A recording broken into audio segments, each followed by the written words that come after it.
Hello. जय हिंद दोस्तों, only army study channel में आपका स्वागत है। आज की क्लास बहुत ही शानदार होने वाली है। इस क्लास का महा एपिसोड नाम इसलिए रखा गया है क्योंकि ये क्लास में बहुत ही अच्छे अच्छे प्रश्न रखे गए हैं और बहुत ही अच्छी क्लास होने वाली है। इस क्लास में आपके 100% फ़ायदा मिलेगा, ये मैं आपसे गारंटी लेता हूँ। इस क्लास को मिस नहीं करना है और अभी तक इस सेशन को शेयर नहीं किया है तो दोस्तों में दबा के शेयर कर दें ताकि इनको भी कुछ फ़ायदा मिल सके। अब बढ़ते हैं पहले प्रश्न की और उससे पहले आपको बता देते हैं कि अगर आप हमारे चैनल पर नए हैं तो चैनल को सब्सक्राइब कर लें और बाजू में लगे बेल आइकन को भी प्रेस कर लें ताकि न्यू वीडियो की नोटिफिकेशन सबसे पहले मैं आपको दे सकें। और अभी तक आपने हमारे व्हाट्सएप ग्रुप को ज्वाइन नहीं किया है तो लिंक डिस्क्रिप्शन में दी गई है, जाएं और व्हाट्सएप ग्रुप को भी ज्वाइन कर लें। वीडियो को लाइक करें और दोस्तों में शेयर करें। बढ़ते हैं पहले प्रश्न की ओर। पहला प्रश्न हमारी स्क्रीन के सामने है। निम्नलिखित में से किस क्रांति में स्वतंत्र, बंधुत्व तथा समानता का नारा दिया गया है? आपके पास चार ऑप्शन है, आपको बताना है कि क्रांति में स्वतंत्रता, बंधुत्व तथा समानता का नारा दिया गया है। ऐसी कौन सी क्रांति है? फ्रांस की क्रांति, अमेरिका की क्रांति, रूस की क्रांति या ये सभी? देखते हैं इसका राइट आंसर कौन बता पाता है। जल्दी से कमेंट करें, जल्दी करें। स्वतंत्रता, बंधुत्व तथा समानता का नारा। चार ऑप्शन आपको दिए गए हैं, जिसने भी इसका राइट आंसर ए बताया हुआ एकदम सही है। फ्रांस की क्रांति को स्वतंत्रता, बंधुत्व की क्रांति के नाम से जाना जाता है। स्वतंत्र, बंधुता तथा समानता का नारा दिया गया है। अब बढ़ते हैं दूसरे प्रश्न की ओर। और अभी तक सेशन को लाइक नहीं किया तो सेशन को लाइक जरूर करें। विश्व में आर्थिक महामंदी की घटना कब उत्पन्न हुई थी? आपको चार ऑप्शन दिए गए, इनमें से बताना है कि विश्व में आर्थिक महामंदी की घटना कब हुई थी। चार ऑप्शन आपको दिए गए हैं। 1929 से 1930, 1930 से 1931, 1931 से 1932, 1932 से 1933।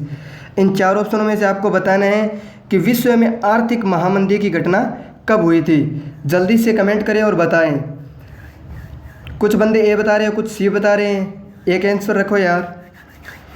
जिसने भी 32 के अंदर ए बताया वो एकदम सही है। 1929 से लेकर 1930 तक विश्व में आर्थिक महामंदी की घटना हुई थी। अब बढ़ते हैं 33 नंबर प्रश्न की ओर।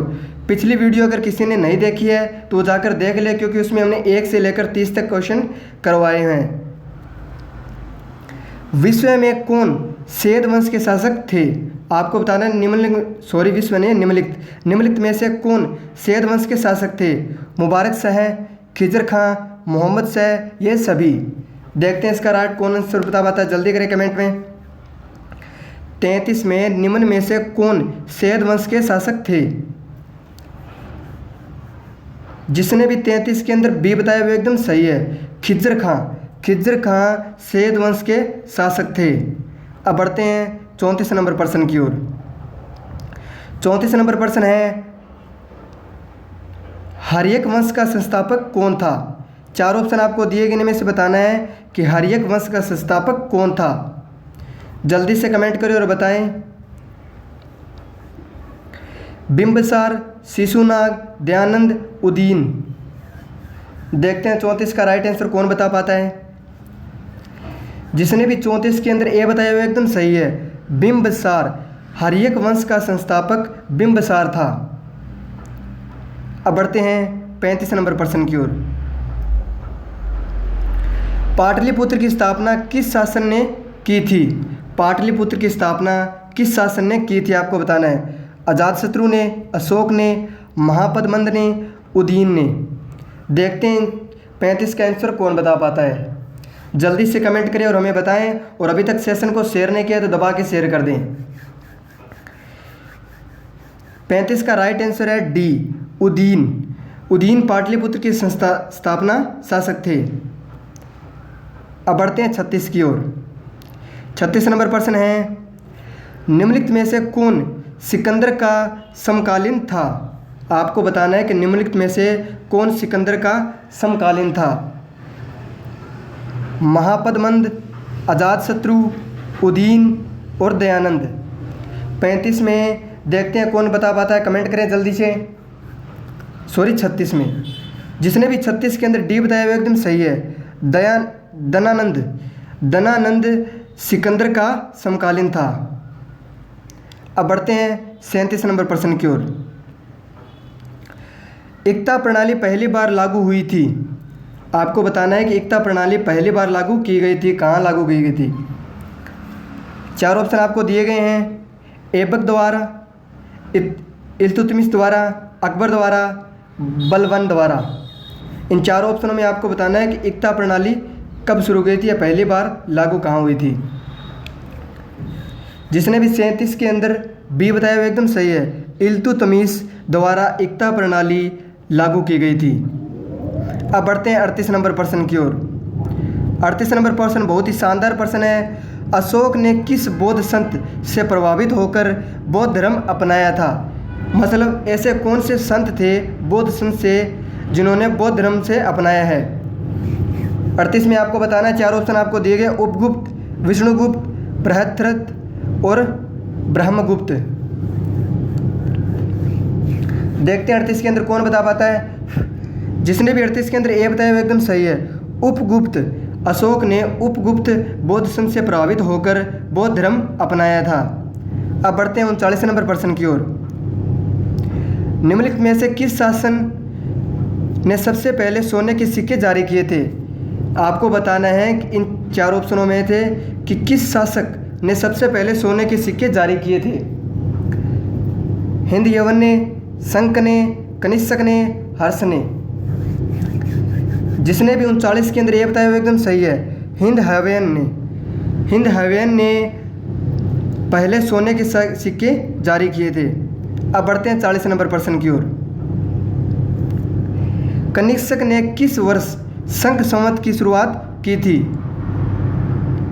72 में, 75 में, 78 में, 105। ये सभी ईस्वी आपको बताना है कि कनिष्क ने किस ईस्वी में शंख संवत की शुरुआत की थी। 4 ऑप्शन आपको दिए गए, इनमें से बताना है। जल्दी से कमेंट करें, कमेंट बहुत कम कर रहे हो यार, आप जल्दी से कमेंट करें। जिसने इसका राइट आंसर सी बताया एकदम सही है, 78 ईस्वी। कनिष्क ने 78 ईस्वी में शंख संवत की शुरुआत की थी। अब बढ़ते हैं 41 नंबर प्रश्न की ओर। मोहम्मद बिन कासिम ने भारत पर आक्रमण कब किया था? बहुत ही ज़ोरदार सवाल है, इसको टिक कर लेते हैं। मोहम्मद बिन कासिम ने भारत पर आक्रमण कब किया था? 1712 में, 885 में, 25 में, 1025 में या 1027 ईस्वी में? देखते हैं 41 का राइट आंसर कौन बता पाता है, जल्दी से कमेंट करें। जिसने भी इसका राइट आंसर 41 में ए बताया वो एकदम सही है, 1712 ईस्वी में मोहम्मद बिन कासिम ने भारत पर आक्रमण किया था। अब बढ़ते हैं 42 नंबर प्रश्न। अगर चैनल को पहली बार देख रहे हैं तो चैनल को सब्सक्राइब जरूर करें। लोदी वंश का संस्थापक कौन था? इब्राहिम लोदी, बहलोल लोदी, सिकंदर लोदी या इनमें से कोई नहीं? 42 के अंदर 4 ऑप्शन आपको दिए गए हैं, लोदी वंश का संस्थापक कौन था? जिसने भी 42 के अंदर बी बताया वो एकदम सही है, बहलोल लोदी लोदी वंश का संस्थापक था। अब बढ़ते हैं 43 के नंबर के प्रश्न की ओर। 43 नंबर प्रश्न है, मौर्य वंश के बाद किस शासक वंश का उदय हुआ था? मौर्य वंश के बाद किस शासक वंश का उदय हुआ था? आपको 4 ऑप्शन दिए गए, इनमें से आपको बताना है। कण्व वंश, शुंग वंश, शंक वंश, सातवाहन वंश। देखते हैं मौर्य वंश के बाद किस शासक वंश का उदय हुआ है। जिसने भी इसका राइट आंसर बी बताया, 43 में बी बताया वो एकदम सही है, शुंग वंश का, मौर्य वंश के बाद शुंग वंश का उदय हुआ। अब बढ़ते हैं अगले प्रश्न की ओर। 44 नंबर प्रश्न है, प्रसिद्ध फारसी पूर्व नौराज किसने प्रारंभ किया था?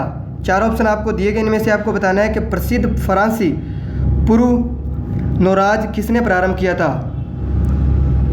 बलबन ने, अलाउद्दीन खिलजी ने, फिरोज तुगलक ने, मोहम्मद तुगलक ने। जिसने भी 44 में ए बताया हुआ एकदम सही है, बलबन ने प्रसिद्ध फारसी पूर्व नौराज प्रारंभ किया था। अब बढ़ते हैं 45 नंबर प्रश्न की ओर। 45 नंबर प्रश्न भी बहुत शानदार प्रश्न है, इसको भी टिक कर लेते हैं। खानवा का युद्ध में बाबर ने किसके साथ लड़ा था? 4 ऑप्शन आपको दिए गए, इनमें से बताना है कि खानवा का युद्ध में बाबर ने किसके साथ लड़ा था? महमूद लोदी, मेदिनी राय, राणा सांगा, इब्राहिम लोदी। जिसने भी 45 के अंदर सी बताया वो एकदम सही है, राणा सांगा ने खानवा के युद्ध में बाबर के साथ लड़ा था। अब बढ़ते हैं 46 नंबर प्रश्न की ओर। ईरान के सम्राट नादिर शाह ने दिल्ली पर आक्रमण कब किया था? 4 ऑप्शन आपको दिए गए कि ईरान के सम्राट नादिर शाह, पहले तो आपको पता होना चाहिए कि ईरान के सम्राट कौन है और कहाँ पर आक्रमण किया था। ईरान के सम्राट नादिर शाह ने दिल्ली पर आक्रमण किया था, कब किया था आपको बताना है। 4 ऑप्शन आपको दिए गए हैं 1739, 1740, 1839, 1840। देखते हैं 46 का राइट आंसर कौन बता पाता है। जिसने भी 46 के अंदर ये बताया वो एकदम सही है। 1739 ईस्वी में ईरान के सम्राट नादिर शाह ने दिल्ली पर आक्रमण किया था। अब बढ़ते हैं 47 नंबर प्रश्न की ओर। 47 नंबर प्रश्न है, किस मुगल शासक को जिंदा पीर के नाम से जाना जाता है? बहुत शानदार प्रश्न है, जोरदार प्रश्न। किस मुगल शासक को जिंदा पीर कहा जाता है? जहांगीर, अकबर, औरंगजेब, शाहजहां। 47 में आपको बताना है कि किस मुगल शासक को जिंदा पीर कहा जाता है। जिसने भी 47 में सी बताया एकदम सही है। औरंगजेब को मुगल शासक का जिंदा पीर कहा जाता है। अब बढ़ते हैं 48 नंबर प्रश्न की ओर। यह प्रश्न भी बहुत बार परीक्षा में आ चुका है। पानीपत का प्रथम युद्ध कब हुआ था? 1526 ईस्वी, 1557 ईस्वी, 1556 ईस्वी, 1761 ईस्वी। पानीपत का प्रथम युद्ध 48 में जिसने भी ये बताया वो एकदम सही है। 1526 ईस्वी में पानीपत का प्रथम युद्ध हुआ था। अब बढ़ते हैं 49 नंबर प्रश्न की ओर। कनौज का युद्ध कब लड़ा गया था? 1526 ईस्वी में, 1540 ईस्वी में, 1556 ईस्वी में, 1576 ईस्वी में। कनौज का प्रथम युद्ध कब लड़ा गया था? 4 ऑप्शन आपको दिए गए, जल्दी से कमेंट करके बताएं हमें इसका राइट आंसर क्या होगा। जिसने भी 49 में, मैं बता देता हूँ, बी बताया हुआ एकदम सही है। 1540 ईस्वी में कनौज का प्रथम युद्ध लड़ा गया था। 50 नंबर प्रश्न, पानीपत का दूसरा युद्ध कब हुआ था? 1526 में, 1556 में, 1761 में, 1576 में। पानीपत का दूसरा युद्ध। जिसने भी 50 के अंदर भी बताया एकदम सही है। 1556 ईस्वी में पानीपत का दूसरा युद्ध हुआ था। अब बढ़ते हैं 51 नंबर प्रश्न की ओर। पानीपत का तीसरा व अंतिम युद्ध कब हुआ था? आपको बताना है कि पानीपत का तीसरा व अंतिम युद्ध कब हुआ था। इस पीडीएफ में हमने तीनों प्रश्नों का जिक्र कर दिया। पानीपत का प्रथम, द्वितीय और तृतीय। 1761, 1771, 1756, 1556 ईस्वी। पानीपत का तीसरा व अंतिम युद्ध। जिसने भी 51 के अंदर ये बताया हुआ एकदम सही है। 1761 के अंदर पानीपत का तीसरा युद्ध हुआ था। अब बढ़ते हैं 52 नंबर प्रश्न की ओर। निम्नलिखित में से किसके जन्म दिवस को क्रिसमस के रूप में मनाया जाता है? हज़रत मोहम्मद। 4 ऑप्शन आपको दिए, इनमें से बताना है कि किसके जन्म दिवस पर क्रिसमस के रूप में मनाया जाता है। हज़रत मोहम्मद, जरथुस्ट्र, ईसा मसीह, गुरु नानक देव। 4 ऑप्शन आपको दिए गए, इनमें से बताना है कि क्रिसमस किसके जन्म दिवस पर मनाया जाता है। जिसमें भी 52 में सी बताया हुआ एकदम सही है। ईसा मसीह जन्म दिवस को क्रिसमस के रूप में मनाया जाता है। आप कभी भी क्रिसमस मनाते हैं तो इसका जन्म दिवस होता है वो ईसा मसीह का होता है। अब बढ़ते हैं 53 नंबर प्रश्न की ओर। कमेंट बहुत कम कर रहे हो, जल्दी से कमेंट किया करो ताकि हमें पता चल जाए कि कौन किसकी तैयारी कितनी चल रही है। सिख धर्म में कुल कितने गुरु थे? 8, 10, 11 और 7। आपको बताना है कि सिख धर्म था उसमें कितने गुरु हुए। 53 में जिसने भी इसका राइट आंसर भी बताया एकदम सही है, 10। सिख धर्म में 10 गुरु थे। अब बढ़ते हैं 54 नंबर प्रश्न की ओर। लाख बख्श की उपाधि किसे दी गई थी? लाख बख्श है उसकी उपाधि किसे दी गई है? 4 ऑप्शन आपको दिए गए, इनमें से बताना है। लाख बख्श कुतुबुद्दीन ऐबक, मोहम्मद गौरी, इल्तुतमिश बलवन। देखते हैं किसका राइट आंसर आ पाता है। जिसने भी 54 के अंदर ये बताया हुआ एकदम सही है।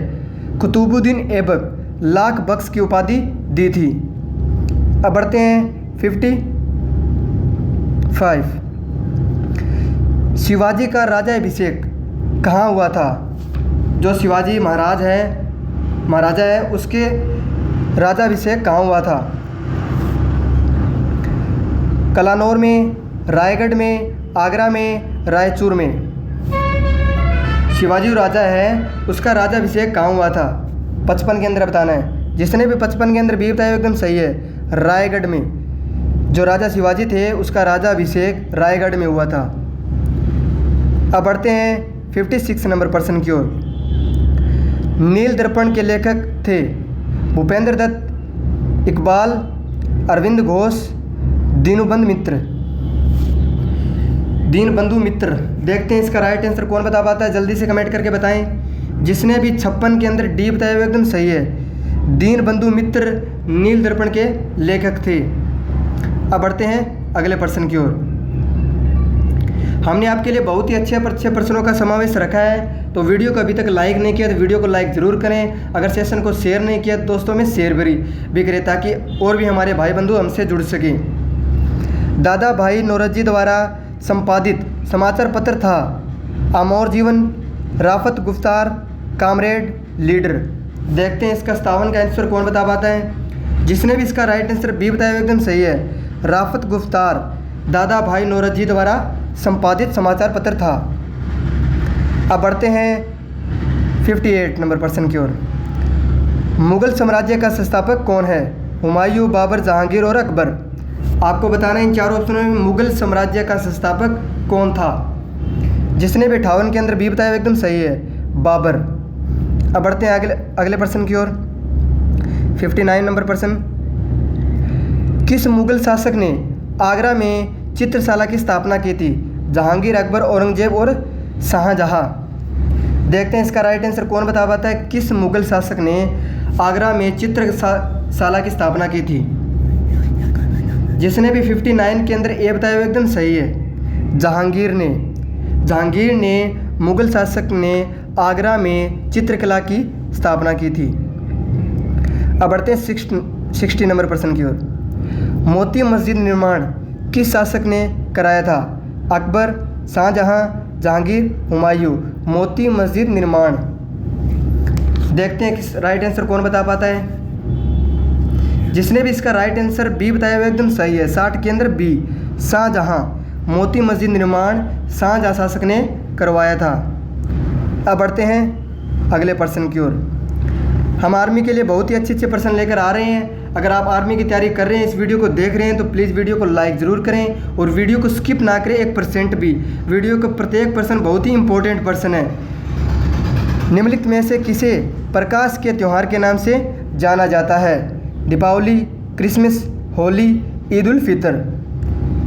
प्रकाश के त्यौहार के नाम से जाना जाता है जिसके अंदर रोशनी होती है, ऐसा कौन सा त्यौहार है? क्रिसमस त्यौहार तो हमें बताया था आपको, ईसा मसीह के जन्मदिवस पर मनाया जाता है। जिसने भी 61 के अंदर ये बताया वो एकदम सही है, दीपावली। अब बढ़ते हैं 62 नंबर प्रश्न की ओर। कुंभ का आयोजन निम्न में से कहाँ किया जाता है? हरिद्वार में, उज्जैन में, नासिक में या ये सभी? देखते हैं 62 का राइट आंसर कौन बता पाता है, जल्दी से कमेंट करें। 62 में कुंभ का आयोजन निम्न में कहाँ किया जाता है? जिसने भी इसका राइट आंसर ये सभी, मतलब डी नंबर ऑप्शन बताया एकदम सही है। हरिद्वार में, उज्जैन में, नासिक में, सभी जगह कुंभ का आयोजन किया जाता है। अब बढ़ते हैं 63 नंबर प्रश्न की ओर। ये सौरमंडल से रिलेटेड कुछ प्रश्न है। सौरमंडल के किस ग्रह को लाल ग्रह कहा जाता है? बुध, शुक्र, बृहस्पति, मंगल। चार ऑप्शन आपको दिए गए, इनमें से बताना है कि सौरमंडल के किस ग्रह को लाल ग्रह कहा जाता है। 63 में जिसने भी डी बताया हुआ एकदम सही है, मंगल ग्रह को। मंगल ग्रह को लाल ग्रह के नाम से जाना जाता है। बहुत ही इंपॉर्टेंट प्रश्न है। 64 नंबर प्रश्न की ओर। निम्न में से कौन से खगोलीय पिंड सौरमंडल में शामिल होते हैं? सूर्य, उल्कापिंड, क्षुद्र ग्रह ये सभी खगोलीय पिंड सौरमंडल में शामिल होते हैं। नीचे दिए गए उन ग्रहों में से आपको बताना है। 64 में देखते हैं किसने राइट आंसर बता पाते, जल्दी से कमेंट करें। जिसने भी 64 के अंदर डी बताया एकदम सही है, ये सभी सूर्य, उल्कापिंड, क्षुद्र ग्रह सभी खगोलीय पिंड सौरमंडल में शामिल हैं। अब बढ़ते हैं 65 नंबर प्रश्न की ओर। अगर किसी भी प्रश्न में आपको डाउट लगे कि ये गलत बता दिया गया है तो प्लीज़ हमें कमेंट करके ज़रूर बताएं। वैसे तो हमने बहुत ही ईमानदारी से और अच्छे से प्रश्नों को बनाया है, किसी में गलती करने की गुंजाइश नहीं है। फिर भी अगर गलती हो जाती है तो कमेंट ज़रूर करें, हम कमेंट को पिन कर देंगे ताकि सभी बच्चे सही आंसर जान सके। पृथ्वी के सबसे निकटतम तारा कौन सा है? 4 ऑप्शन आपको दिए गए, इनमें से बताना है कि पृथ्वी के सबसे निकटतम तारा कौन सा है। शनि, मंगल, सूर्य, सेंटारस। 65 में जिसने भी बताया एकदम सही है, सूर्य। पृथ्वी के सबसे नज़दीक तारा सूर्य है। अब बढ़ते हैं 66 नंबर प्रश्न की ओर। निम्नलिखित में से कौन सा ग्रह सूर्य के सबसे दूर है? सूर्य से सबसे दूर ग्रह कौन सा है? अरुण, शुक्र, बृहस्पति और वरुण। ये तो बहुत ही सरल प्रश्न है। सूर्य से सबसे दूर स्थित ग्रह कौन सा है? 66 में जिसने भी बताया एकदम सही है, वरुण। अब बढ़ते हैं 67 नंबर प्रश्न की ओर। निम्नलिखित में से किस ग्रह को नीला ग्रह के नाम से जाना जाता है? शुक्र, पृथ्वी, बुध और मंगल। 4 ऑप्शन आपको दिए गए, इनमें से बताना है निम्नलिखित में से किस ग्रह को नीला ग्रह के नाम से जाना जाता है। 67 में देखते हैं कौन राइट, कुछ बी बता रहे हैं, कुछ सी बता रहे हैं, पता नहीं इसमें भी गड़बड़ चल रहा है। 67 में जिसने भी बी बताया एकदम सही है, पृथ्वी। नीला ग्रह के नाम से पृथ्वी को जाना जाता है। अब बढ़ते हैं 68 नंबर प्रश्न की ओर। सौरमंडल का सबसे बड़ा ग्रह कौन सा है? गैनीमीड, टाइटन, चंद्रमा, डिमोस। सौरमंडल का सबसे बड़ा ग्रह कौन सा है? 68 में जिसने भी ये बताया वो एकदम सही है, गैनीमीड। अब बढ़ते हैं 69 नंबर प्रश्न की ओर। निम्नलिखित में से किस ग्रह के पास एक भी उपग्रह नहीं है? ऐसा कौन सा ग्रह है जिसके पास एक भी उपग्रह नहीं है? मंगल, बुध, शुक्र या बी और सी दोनों। देखते हैं इसका राइट आंसर कौन बता पाता है। और वीडियो को लाइक नहीं किया तो वीडियो को लाइक ज़रूर करें यार। सेशन को शेयर नहीं किया तो सेशन को शेयर भी करें। हम आपके लिए बहुत मेहनत कर रहे हैं वीडियो बनाने के लिए। 69 में जिसने भी इसका डी आंसर बताया एकदम सही है, बी और सी दोनों, बुध और शुक्र, जिसमें एक भी ग्रह नहीं है, उपग्रह नहीं है। 70 नंबर प्रश्न। आकार के अनुसार में सौरमंडल का सबसे बड़ा ग्रह कौन सा है? बुध, यूरेनस, पृथ्वी, मंगल। ये 4 ऑप्शन आपको दिए, इनमें से आपको बताना है कि आकार के अनुसार सौरमंडल का सबसे छोटा ग्रह कौन सा है। देखते हैं कौन इसका राइट आंसर बता पाता है। जिसने भी 17 के अंदर ए बताया हुआ एकदम सही है, बुध। अब बढ़ते हैं 71 नंबर प्रश्न की ओर। यह प्रश्न बहुत ही अच्छा प्रश्न है, इसको टिक कर लेते हैं, एक बार परीक्षा में आया हुआ है। क्रिप्स मिशन भारत कब आया था? 1940 में, 1942 में, 1946 में, 1947 में। क्रिप्स मिशन है वो भारत कब आया था?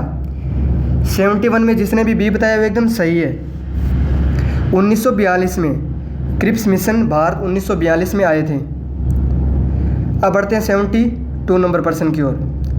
मुस्लिम लीग द्वारा प्रत्यक्ष कार्रवाई दिवस कब मनाया जाता है? 16 अगस्त 1946 को, 15 अगस्त 1946 को, 14 अगस्त 1946 को, 17 अगस्त 1946 को। इनमें आगे वाली डेट चेंज की गई है। जल्दी से कमेंट करिए और बताइए 72 का राइट आंसर। 72 में जिसने भी ए बताया वो एकदम सही है, 16 अगस्त 1946 को मुस्लिम लीग द्वारा प्रत्यक्ष कार्रवाई की जाती है, कार्रवाई दिवस मनाया जाता है, सॉरी। 73 नंबर प्रश्न। खेड़ा सत्याग्रह का नेतृत्व किसने किया था? महात्मा गांधी ने, वल्लभ भाई पटेल ने, स्वामी सहजानंद ने, भवन सिंह ने। 73 में देखते हैं कौन किस राइट आंसर बता पाता है। जल्दी से कमेंट करें, सेशन को शेयर करें, कमेंट करें। 73 में जिसने भी ए बताया एकदम सही है, महात्मा गांधी। खेड़ा सत्याग्रह का नेतृत्व महात्मा गांधी ने किया था। अब बढ़ते हैं 74 नंबर प्रश्न की ओर। अखिल भारतीय किसान सभा का गठन कब हुआ था? 1925 में, 1930 में, 1936 में, 1940 में। अखिल भारतीय किसान सभा का गठन कब हुआ था? देखते हैं इसका राइट आंसर कौन बता पाता है। 74 में जिसने भी सी बताया वो एकदम सही है, 1936 में। अखिल भारतीय किसान सभा का गठन 1936 में हुआ था। अब बढ़ते हैं 75 नंबर प्रश्न की ओर। निम्न में से कौन अवैध किसान सभा के संबंध में थे? कंपाराम, गौरशंकर मिश्र, मदन मोहन मालवीय, बाबा रामचंद्र। निम्न में से कौन अवध किसान सभा से संबंध थे? 75 में देखते हैं इसका राइट आंसर कौन बता पाता है। 75 में जिसने भी डी बताया एकदम सही है, बाबा रामचंद्र, जो अवध किसान सभा से संबंध थे। अब बढ़ते हैं 76 नंबर प्रश्न की ओर। अपसोर की स्थिति किस दिन होती है? अपसोर की स्थिति किस दिन होती है? 10 जनवरी को, 4 जुलाई को, 20 अप्रैल को, 15 मार्च को। अपसोर की स्थिति, जिसने भी 76 में बी बताया एकदम सही है, 4 जुलाई को। अपसोर की स्थिति 4 जुलाई को होती है। अब बढ़ते हैं 77 नंबर प्रश्न की ओर। भारत में अपना पहला उपग्रह अंतरिक्ष में किस देश की सहायता से भेजा गया था? भारत ने अपना पहला उपग्रह अंतरिक्ष में किस देश की सहायता से भेजा गया था? बहुत ही सरल और बहुत ही अच्छा प्रश्न है, परीक्षा में पूछा जा सकता है। अमेरिका, फ्रांस, रूस और चीन। देखते हैं इसका राइट आंसर कौन बता पाता है। जिसने भी 77 में सी बताया एकदम सही है, रूस। भारत ने अपना पहला उपग्रह अंतरिक्ष में रूस देश की सहायता से भेजा गया था। वीडियो को स्किप नहीं करना है, वीडियो को अच्छे से देखना है। इन प्रश्नों में 100% गारंटी लेता हूँ, कुछ प्रश्न पक्के आएंगे। बहुत ही अच्छे प्रश्न लिए मैंने। निम्नलिखित में से भारत का पहला मौसम उपग्रह कौन सा है? भास्कर द्वितीय, रिसोर्स सेट 1, एप्पल, मेटसेट। 78 में जिसने भी डी बताया एकदम सही है, मेटसेट। भारत का पहला मौसम उपग्रह मेटसेट है। और अभी तक क्लास को लाइक नहीं किया तो क्लास को लाइक करो यार। भारत का पहला उपग्रह कौन सा है? आर्यभट्ट, मेटसेट, रोहिणी, भास्कर 1। 79 में 4 ऑप्शन आपको दिए गए। भारत का पहला उपग्रह कौन सा है? आर्यभट्ट, मेटसेट, रोहिणी या भास्कर 1। देखते हैं 79 में कौन राइट आंसर बता पाता है। भारत का पहला उपग्रह जिसने भी ए बताया एकदम सही है, आर्यभट्ट। अब बढ़ते हैं 80 नंबर प्रश्न की ओर। अगर चैनल को पहली बार देख रहे हैं तो चैनल को सब्सक्राइब जरूर कर लें, ऐसे ही अच्छे प्रश्न हम लाते रहते हैं। भारत में अंतरिक्ष कार्यक्रम की शुरुआत कब हुई थी? 1962 में, 1965 में, 1969 में, 1970 में। भारत में अंतरिक्ष कार्यक्रम की शुरुआत कब हुई थी? 80 में जिसने भी इसका राइट आंसर सी बताया एकदम सही है, 1969 में। भारत में अंतरिक्ष कार्यक्रम की शुरुआत 1969 में हुई थी। कमेंट बहुत कम कर रहे हो, कमेंट करो दबा के, तभी हमें पता चल पाएगा कौन राइट बता रहा है, कौन गलत बता रहा है। पूना पैक्ट, सॉरी ये गलत हो गया, पूना एक्ट समझौता कब का संबंध था? दलित वर्ग से, ईसाई वर्ग से, सिख वर्ग से, मुस्लिम वर्ग से। पूना एक्ट समझौता का संबंध है। जिसने भी 81 में ए बताया एकदम सही है, दलित वर्ग से। पूना एक्ट समझौता दलित वर्ग से है। अब बढ़ते हैं 82 में। यह प्रश्न पिछली पीडीएफ में आ चुका है, इस पीडीएफ में हमने दोबारा इसलिए डाला है कि यह बहुत ही इंपॉर्टेंट है। काकेरी कांड के नायक कौन थे? राम प्रसाद बिस्मिल, बरकतुल्ला खां, बटुकेश्वर दत्त, भगत सिंह। जिसने भी 82 के अंदर ए बताया एकदम सही है, राम प्रसाद बिस्मिल काकोरी कांड के नायक थे। अब बढ़ते हैं 83 में। टिहरी बांध परियोजना किस नदी पर स्थित है? चंबल, कोयला, बेतवा, भागीरथी। टिहरी बांध परियोजना किस नदी पर स्थित है? देखते हैं इसका राइट आंसर कौन बता पाता है। क्लास को लाइक करें, चैनल पर नए चैनल को सब्सक्राइब करें। 83 में जिसने भी इसका राइट आंसर डी बताया एकदम सही है, भागीरथी। टिहरी बांध परियोजना भागीरथी पर स्थित है। अब बढ़ते हैं 84 में। हीराकुंड बांध परियोजना किस नदी पर स्थित है? महानदी, बेतवा, चंबल, कृष्णा। हीराकुंड बांध परियोजना, जल्दी से कमेंट करके बताएं 84 में क्या होगा। जिसने भी 84 के अंदर ये बताया हुआ एकदम सही है, महानदी। हीराकुंड बांध परियोजना महानदी पर स्थित है। अब बढ़ते हैं 85 नंबर प्रश्न की ओर। श्वेत क्रांति का संबंध किस क्षेत्र में? बहुत ही शानदार प्रश्न है, जोरदार जवाब, लाजवाब प्रश्न है। श्वेत क्रांति का संबंध किस क्षेत्र से है? दुग्ध उत्पादन, मांस उत्पादन, तिलहन, उर्वरक। श्वेत क्रांति का संबंध किस क्षेत्र से है? 85 में जिसने भी ए बताया वो एकदम सही है, दुग्ध उत्पादन से। अब बढ़ते हैं 86 नंबर प्रश्न की ओर। क्लास को स्किप नहीं करना है, बहुत ही अच्छे प्रश्न है। भारत का सर्वाधिक तटरेखा वाला राज्य कौन सा है? बहुत ही शानदार प्रश्न। भारत का सर्वाधिक तटरेखा वाला राज्य महाराष्ट्र, गुजरात, आंध्र प्रदेश, तमिलनाडु। अरे कमेंट अच्छे किया करो, बीच में कमेंट में घुसड़ घुसड़ मत किया करो। 86 में जिसने भी बी बताया एकदम सही है, गुजरात। भारत का सर्वाधिक तटरेखा वाला राज्य गुजरात है। अब बढ़ते हैं 87 नंबर प्रश्न की ओर। वो श्वेत क्रांति थी, यह लाल क्रांति से रिलेटेड है। श्वेत क्रांति दुग्ध से, लाल क्रांति का संबंध किस क्षेत्र से है? आलू, अंडा, प्याज, टमाटर। देखते हैं इन चार ऑप्शनों में से कौन राइट आंसर बता पाता है। जिसने भी 87 के अंदर डी बताया हुआ एकदम सही है, टमाटर से। लाल क्रांति का संबंध टमाटर से है। अब बढ़ते हैं 88। ये क्रांति के प्रश्न 100% परीक्षा में पूछे जाते हैं, तो आपसे निवेदन है प्लीज़ वीडियो या क्लास को स्किप ना करें, अच्छे से देखें। रजत क्रांति का संबंध किससे है? मांस उत्पादन से, अंडा उत्पादन से, कोयला उत्पादन से, झींग मछली उत्पादन से। देखते हैं 88 के अंदर राइट आंसर कौन बता पाता है। जिसने भी 88 के अंदर बी बताया हुआ एकदम सही है, अंडा उत्पादन। रजत क्रांति का संबंध अंडा उत्पादन से है। अब बढ़ते हैं 89 प्रश्न की ओर। नेपाल की सीमा से भारत का कौन सा राज्य संलग्न है? बिहार, उत्तराखंड, उत्तर प्रदेश या ये सभी?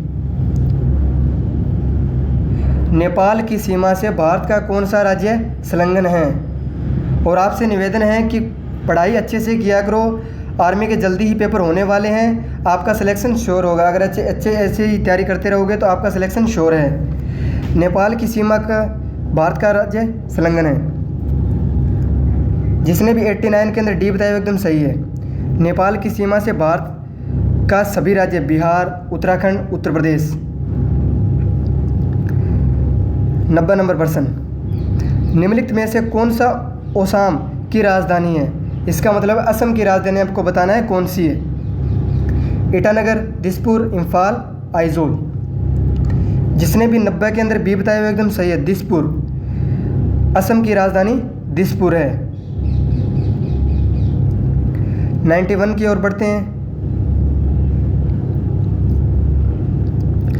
निम्नलिखित में से ऐसा कौन सा केंद्र शासित प्रदेश नहीं है? नीचे चार ऑप्शन आपको दिए गए, इनमें से बताना है कि केंद्र शासित प्रदेश कौन सा नहीं है। पुदुचेरी, गोवा, लक्षद्वीप, दमन एवं दीव। पिछली वीडियो में हमने ये प्रश्न रखा है, इस वीडियो में इसलिए दोबारा रखा है क्योंकि बहुत ही इंपॉर्टेंट है। निम्नलिखित में से कौन सा केंद्र शासित प्रदेश नहीं है? और पिछली वीडियो में हमने दिया था कि भारत का नेपोलियन किसे कहा जाता है? समुद्रगुप्त को। जिसने भी इसका राइट आंसर बी बताया एकदम सही है, गोवा। केंद्र शासित प्रदेश में नहीं आता है। पुदुचेरी, लक्षद्वीप, दमन एवं दीव केंद्र शासित प्रदेश में गिने जाती हैं। अब बढ़ते हैं 92 नंबर प्रश्न की ओर। भारतीय संविधान में कितनी अनुसूची है? 6, 7, 10, 12। भारतीय संविधान में कितनी अनुसूचियां हैं? 92 का देखते हैं राइट आंसर कौन बता पाता है।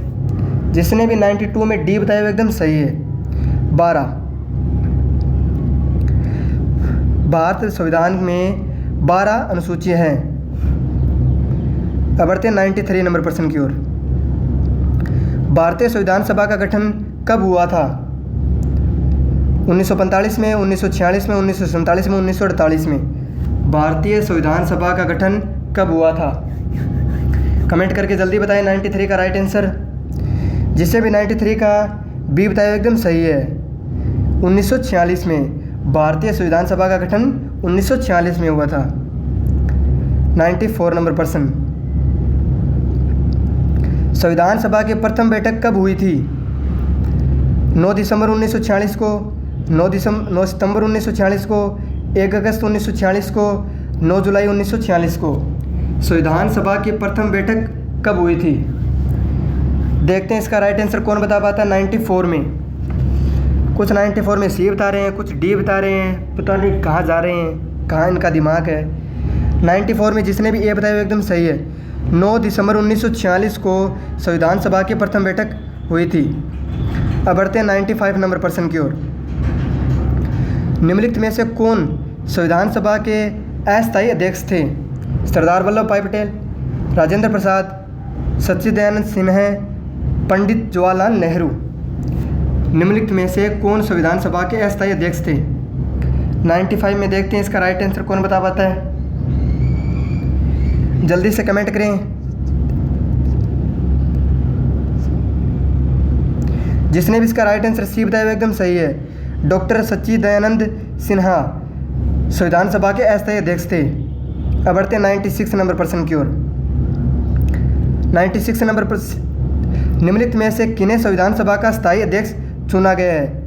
HC मुखर्जी, जवाहरलाल नेहरू, डॉक्टर सच्चिदानंद सिन्हा, डॉक्टर राजेंद्र प्रसाद को। 96 का राइट आंसर आपको बताना है। जल्दी से कमेंट करें और सेशन को शेयर नहीं किया तो दबा के शेयर करें और लाइक नहीं किया तो लाइक ज़रूर कर दें यार। कितनी मेहनत कर रहे हैं आपके लिए, PDF बनाते हैं, पूरे दिन लगे रहते हैं। जिसने भी 96 के अंदर डी बताया वो एकदम सही है। डॉक्टर राजेंद्र प्रसाद संविधान सभा का स्थायी अध्यक्ष है। 97 निम्न में से कौन प्रांतीय संविधान सभा के अध्यक्ष थे? प्रांतीय संविधान सभा के अध्यक्ष कौन है? JV कृपलानी, सरदार वल्लभ भाई पटेल, पंडित जवाहरलाल नेहरू, HC मुखर्जी। 97 जिसने भी 97 में भी बताया एकदम सही है। सरदार वल्लभ भाई पटेल प्रांतीय संविधान के अध्यक्ष थे। बढ़ते हैं 98 नंबर प्रश्न की ओर। संविधान की किस अनुसूची में 3 सूचियों का वर्णन है? संविधान की किस अनुसूची में 3 सूचियों का वर्णन है? 5वीं अनुसूची, 6ठी अनुसूची, 7वीं अनुसूची, 9वीं अनुसूची। 98 में बताना है। जिसने भी 98 में सी बताया एकदम सही है। 7वीं अनुसूची में 3 सूचियों का वर्णन है। अब बढ़ते हैं 99 नंबर प्रश्न की ओर। संविधान की किस अनुसूची में 22 भाषाओं का उल्लेख किया गया है? 7वीं अनुसूची, 8वीं अनुसूची, 9वीं अनुसूची, 10वीं अनुसूची। जिसने भी 99 में बी बताया एकदम सही है। 8वीं अनुसूची को, संविधान की 8वीं अनुसूची को 22 भाषाओं का उल्लेख किया गया है। और वीडियो को पहली बार देख रहे हैं तो वीडियो को लाइक ज़रूर करें। अगर चैनल पर पहली बार है तो चैनल को सब्सक्राइब कर लें और कमेंट दबा के करें। अब बढ़ते हैं 100 नंबर प्रश्न की ओर। संविधान की 11वीं अनुसूची निम्न में से किससे संबंधित है? मान्यता प्राप्त भाषाएं, नगरपालिका, पंचायती राज, शपथ। संविधान की 11वीं अनुसूची निम्न में से किससे संबंधित है? 4 ऑप्शन आपको दिए गए, इनमें से बताना है। जिसने भी इसका राइट आंसर सी बताया एकदम सही है। पंचायती राज, संविधान की 11वीं अनुसूची पंचायती राज है। अब बढ़ते हैं 101 नंबर प्रश्न की ओर। दल बदल संबंधी प्रावधान संविधान की किस अनुसूची में वर्णित है? 8वीं अनुसूची, 10वीं अनुसूची, 11वीं अनुसूची, 12वीं अनुसूची। दल बदल संबंधी प्रावधान संविधान की किस अनुसूची से वर्णित है? देखते हैं 101 का राइट आंसर कौन बता पाता है। जिसने भी 101 के अंदर बी बताया एकदम सही है। 10वीं अनुसूची में दल बदल संबंधी प्रावधान संविधान की 10वीं अनुसूची से वर्णित है। अब बढ़ते हैं अगले प्रश्न की ओर। और अभी तक आप हमारे चैनल पर जुड़े हैं, वीडियो को लगातार देख रहे हैं तो जाहिर सी बात आप बहुत मेहनत कर रहे हैं। शासन की संसदीय प्रणाली किस देश से ली गई है? शासन की संसदीय प्रणाली किस देश से ली गई है? USA से, ब्रिटेन से, रूस से, कनाडा से। देखते हैं 102 का राइट आंसर कौन बता पाता है। जिसने भी 102 के अंदर बी बताया हुआ एकदम सही है। ब्रिटेन से। शासन की संसदीय प्रणाली ब्रिटेन से ली गई है। अब बढ़ते हैं 103 नंबर प्रश्न की ओर। भारतीय संविधान में समवर्ती सूची की प्रेरणा कहाँ से ली गई है? ऑस्ट्रेलिया से, अमेरिका से, स्विट्जरलैंड से, पूर्व सोवियत संघ से। जल्दी कमेंट करें। 103 के अंदर आपको बताना है कि भारतीय संविधान में समवर्ती सूची की प्रेरणा कहाँ से ली गई है। जिसने भी 103 के अंदर ए बताया एकदम सही है। ऑस्ट्रेलिया से। अब बढ़ते हैं 104 नंबर प्रश्न की ओर। भारत संविधान में आपात उपलब्ध का प्रावधान किस देश से संविधान से लिया गया है? भारत संविधान में आपात उपलब्ध का प्रावधान किस देश से संबंधित है? अमेरिका से, जर्मनी से, ऑस्ट्रेलिया से, दक्षिण अफ्रीका से। देखते हैं इसका राइट आंसर कौन बता पाता है 104 में। जल्दी कमेंट करें। जिसने भी 104 के अंदर बी बताया एकदम सही है, जर्मनी। भारत संविधान में आपात उपलब्ध का प्रावधान जर्मनी संविधान से लिया गया है, जर्मनी देश से लिया गया है। अब बढ़ते हैं 105 नंबर प्रश्न की ओर। और आपको बता देते हैं, अगर आपने अभी तक हमारे टेलीग्राम को ज्वाइन नहीं किया, टेलीग्राम ग्रुप को भी ज्वाइन कर लें। लिंक डिस्क्रिप्शन में दी गई है, वहाँ पर हम अच्छे प्रश्न डालते रहते हैं, टेस्ट भी होते रहते हैं वहाँ पर। और हमारे कम्युनिटी टैब को भी देखते रहिए, वहाँ भी बहुत अच्छे प्रश्न डाले जाते हैं। राज्य के नीति निर्देशक तत्व किस देश के संविधान से लिए गए हैं? जर्मनी, आयरलैंड, कनाडा, दक्षिण अफ्रीका। राज्य के नीति निर्देशक तत्व किस देश के संविधान से लिए गए हैं? 105 नंबर प्रश्न में आपको बताना है। देखते हैं इसका राइट आंसर कौन बता पाता है 105 में। जिसने भी बी बताया एकदम सही है, आयरलैंड। राज्य के नीति निर्देशक तत्व आयरलैंड देश से लिए गए हैं, आयरलैंड देश के संविधान से लिए गए हैं। अब बढ़ते हैं 106 नंबर प्रश्न की ओर। 106 नंबर प्रश्न दोबारा रिपीट हो चुका है, ये पिछली वीडियो का है, इस पीडीएफ से रिलेटेड नहीं है। मौलिक कर्तव्यों को किस देश से ग्रहण किया? बहुत ही इंपॉर्टेंट प्रश्न है। जापान से, अमेरिका से, सोवियत संघ, रूस से, फ्रांस से, सोवियत संघ, रूस। देखते हैं 106 का राइट आंसर कौन बता पाता है। जल्दी करें। जिसने भी 106 के अंदर सी बताया एकदम सही है, सोवियत संघ, रूस। मौलिक कर्तव्यों को सोवियत संघ, रूस से ग्रहण किया गया है। अब बढ़ते हैं 107 नंबर प्रश्न की ओर। संविधान संशोधन की प्रणाली किस देश से प्रेरित है? दक्षिण अफ्रीका से, जर्मनी से, अमेरिका से, ऑस्ट्रेलिया से। संविधान संशोधन की प्रणाली किस देश से प्रेरित है? 107 में बताना है। जिसने भी 107 के अंदर ये बताया वो एकदम सही है, दक्षिण अफ्रीका। दक्षिण अफ्रीका संविधान संशोधन की प्रणाली दक्षिण अफ्रीका से प्रेरित है। अब बढ़ते हैं 108 नंबर प्रश्न की ओर। अगर सेशन पहली बार है तो सेशन को लाइक करें दबा के और शेयर करें। बहुत मेहनत कर रहे हैं आपके लिए पीडीएफ बनाने के लिए।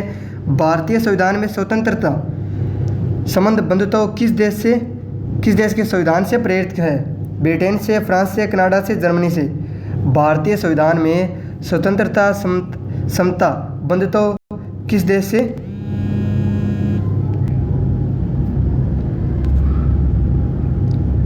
देखते हैं 108 का राइट आंसर कौन बता पाता है।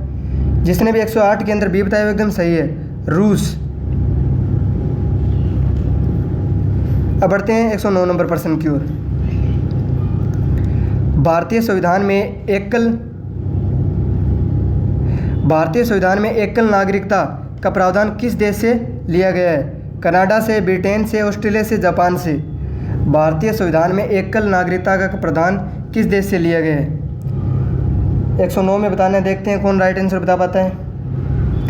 जिसने भी 109 के अंदर बी बताया एकदम सही है, ब्रिटेन। अब बढ़ते हैं 110 नंबर प्रश्न की ओर। बीच में कॉल आ जाती है, पता नहीं क्या क्या हो रहा है। विधि द्वारा स्थापित प्रक्रिया को भारतीय संविधान में किस देश से ग्रहण किया गया? विधि द्वारा स्थापित प्रक्रिया को भारतीय संविधान में किस देश से ग्रहण किया गया? कनाडा से, अमेरिका से, जर्मनी से, जापान से। देखते हैं 110 का राइट आंसर कौन बता पाता है। जिसने भी 110 के अंदर डी बताया एकदम सही है, जापान। विधि द्वारा स्थापित प्रक्रिया को भारतीय संविधान में जापान देश से ग्रहण किया गया है। अब बढ़ते हैं 111 नंबर प्रश्न की ओर। संविधान की कुंजी किसे कहा जाता है? प्रस्तावना को, संवैधानिक उपचारों को, मौलिक अधिकारों को, उपरोक्त सभी, उपरोक्त में से कोई नहीं। देखते हैं 111 का राइट आंसर कौन बता पाता है। जिसने भी 111 के अंदर ये बताया एकदम सही है, प्रस्तावना को। संविधान की कुंजी प्रस्तावना को कहा जाता है। बहुत ही इंपॉर्टेंट प्रश्न है, बार बार परीक्षा में पूछा गया है। संविधान की कुंजी प्रस्तावना को कहा जाता है। अब बढ़ते हैं 112 नंबर प्रश्न की ओर।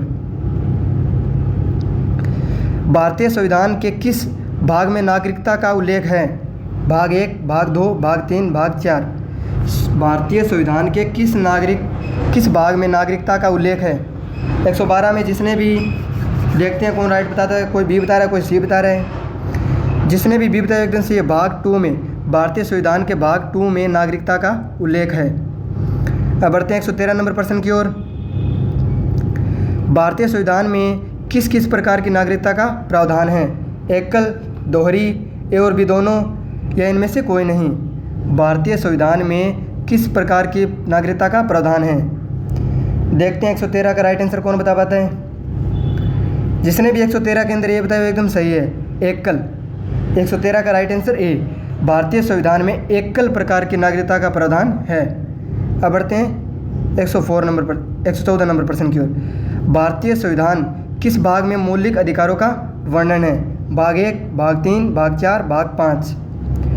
भारतीय संविधान में किस भाग में मौलिक अधिकारों का वर्णन है? बहुत ही इंपॉर्टेंट प्रश्न। जिसने भी 114 के अंदर बी बताया एकदम सही है, भाग 3 के अंदर। भारतीय संविधान में भाग 3 में मौलिक अधिकारों का वर्णन है। अब बढ़ते हैं 115 नंबर प्रश्न की ओर। निम्नलिखित में से किस भारतीय संविधान को मैग्ना कार्टा कहा जाता है? मौलिक अधिकार को, मौलिक कर्तव्य को, नीति निर्देशक तत्वों को, प्रस्तावना को। देखते हैं 115 का राइट आंसर कौन बता पाता है। मैग्ना कार्टा, भारतीय संविधान को मैग्ना कार्टा कहा जाता है। किस? मौलिक अधिकार को, मौलिक कर्तव्य को, नीति निर्देशक तत्वों को, प्रस्तावना को। 115 में जिसने भी ए बताया एकदम सही है, मौलिक अधिकार को। अब बढ़ते हैं 116 नंबर प्रश्न की ओर।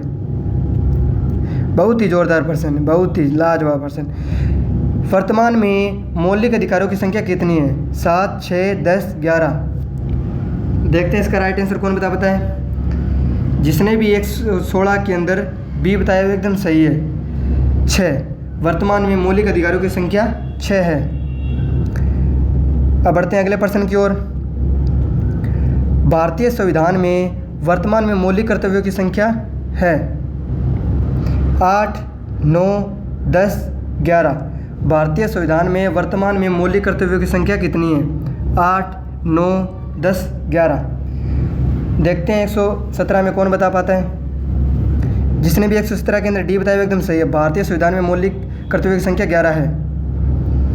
अब बढ़ते हैं 118 में, और आपको बता देते हैं, अगर आप हमारे चैनल पर पहली बार देख रहे हैं तो चैनल को सब्सक्राइब कर लें। नीचे लाल कलर का बटन आ रहा है।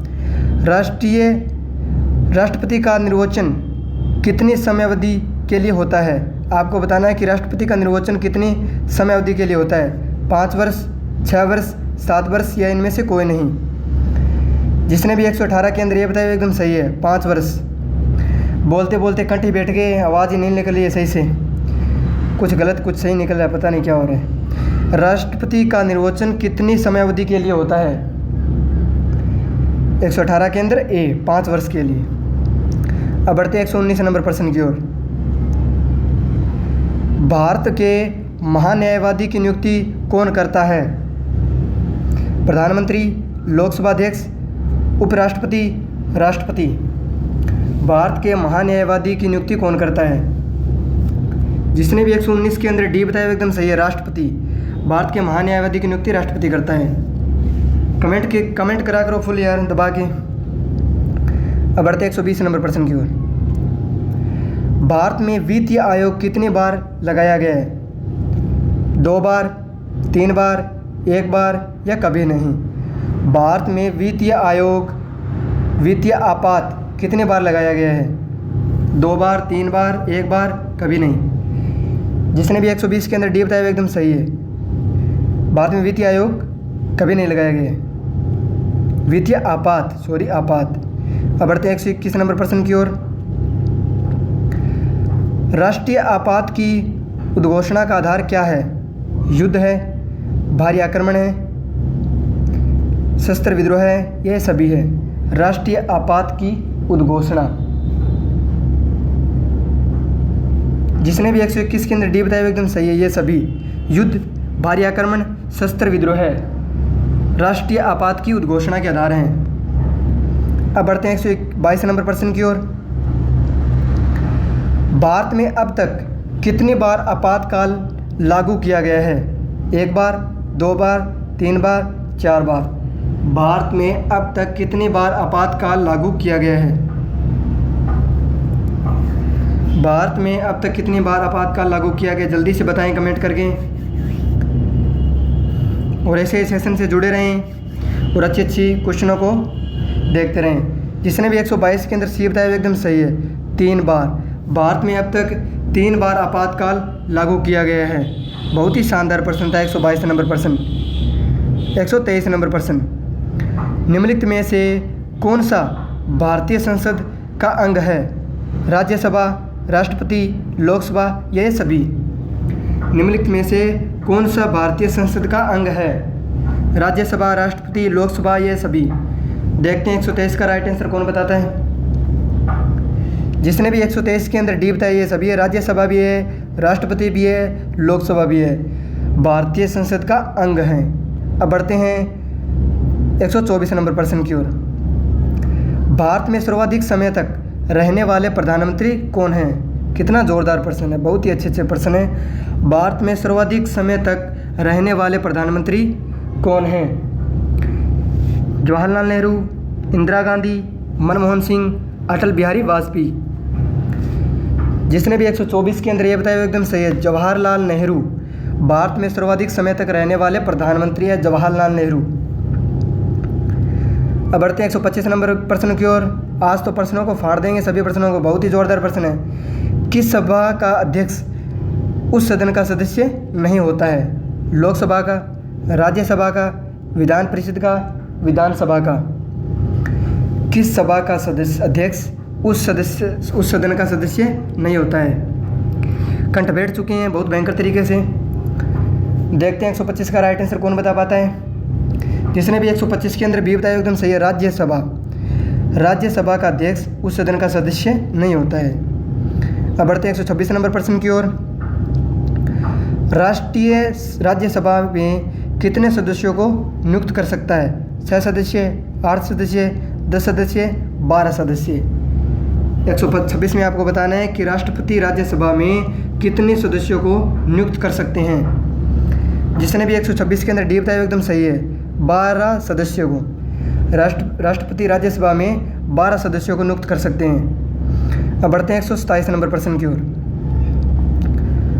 मौलिक कर्तव्यों को किस समिति की सिफारिश पर संविधान में समाहित किया गया था? श्रवण सिंह समिति, सरकारी आयोग, दिनेश गोस्वामी समिति या इनमें से कोई नहीं? मौलिक कर्तव्यों को किस समिति की सिफारिश पर संविधान में समाहित किया गया था? देखते हैं 127 का कमेंट कौन बता पाता है, जल्दी से राइट आंसर बताएं। जिसने भी 127 के अंदर ये बताया एकदम अच्छा है, सही है। 127 का राइट आंसर ये है, श्रवण सिंह समिति। मौलिक कर्तव्यों में श्रवण सिंह समिति की सिफारिश का संविधान में समाहित किया गया था। अब बढ़ते हैं 128 नंबर प्रश्न की ओर। सौर ऊर्जा को विद्युत ऊर्जा में परिवर्तित करता है सोलर सेल, बल्ब, सूर्य या इनमें से कोई नहीं? सोलर सेल, बल्ब, सूर्य या इनमें से कोई नहीं? सौर ऊर्जा को विद्युत ऊर्जा में परिवर्तित कौन करता है? ये एक साइंस से रिलेटेड प्रश्न है, जल्दी बताएं कमेंट करके। जो भी अभी तक हमारे साथ जुड़े हुए हैं वो 100% आर्मी में सिलेक्शन लेना चाहते हैं, अभी तक इसलिए ही जुड़े हुए हैं। जल्दी से कमेंट करें, सौर ऊर्जा को विद्युत ऊर्जा में परिवर्तित कौन करता है? देखते हैं कौन। जिसने भी 128 के अंदर ये बताया एकदम सही है, सोलर सेल। सौर ऊर्जा को विद्युत ऊर्जा में परिवर्तित करता है सोलर सेल। अब बढ़ते हैं 129 नंबर प्रश्न की ओर। रासायनिक ऊर्जा को विद्युत ऊर्जा में परिवर्तित करता है मोमबत्ती, कोयला, विद्युत सेल, विद्युत हीटर? रासायनिक ऊर्जा को विद्युत ऊर्जा में परिवर्तित कौन करता है? मोमबत्ती, कोयला, विद्युत सेल, विद्युत हीटर? देखते हैं इसका राइट आंसर कौन बता पाता है। जिसने भी 129 के अंदर सी बताया हुआ एकदम सही है, विद्युत सेल। रासायनिक ऊर्जा को विद्युत ऊर्जा में विद्युत सेल द्वारा बदला जाता है। अब बढ़ते हैं 130 नंबर प्रश्न की ओर। भारत रत्न किस क्षेत्र में उत्कृष्ट योगदान हेतु प्रदान किया जाता है? भारत रत्न किस क्षेत्र में उत्कृष्ट योगदान हेतु प्रदान किया जाता है? विज्ञान के क्षेत्र में, कला एवं साहित्य के क्षेत्र में, जन सेवा में, यह सभी। देखते हैं इसका राइट आंसर कौन बता पाता है। भारत रत्न किस क्षेत्र में उत्कृष्ट योगदान हेतु प्रदान करता है? 130 का जल्दी से कमेंट करके बताएं। जिसने भी 130 के अंदर डी बताया एकदम सही है। ये सभी भारत रत्न विज्ञान, कला एवं साहित्य, जन सेवा, उत्कृष्ट योगदान हेतु प्रदान किया जाता है। आपको बता देते हैं हमारी PDF कंप्लीट हो गई है। आप अभी तक हमसे जुड़े हैं, आपका बहुत बहुत धन्यवाद है। आप बहुत ही अच्छे अच्छे प्रश्न जान चुके हैं। अगर आप हमारे चैनल को पहली बार देख रहे हैं तो चैनल को सब्सक्राइब जरूर करें। वीडियो पसंद आए तो वीडियो को लाइक करें। सेशन को ज़्यादा से ज़्यादा दोस्तों में शेयर करें। और अभी तक आपने व्हाट्सअप ग्रुप को ज्वाइन नहीं किया तो व्हाट्सअप ग्रुप को ज्वाइन कर लें। लिंक डिस्क्रिप्शन में दी गई है। हमारे टेलीग्राम को भी ज्वाइन कर लें। वहाँ पर अच्छे अच्छे प्रश्न डालते रहते हैं और कभी कभी टेस्ट भी होते रहते हैं। तो मिलते हैं नेक्स्ट वीडियो में। तब तक के लिए टेक केयर एंड बाय। जय हिंद, जय भारत।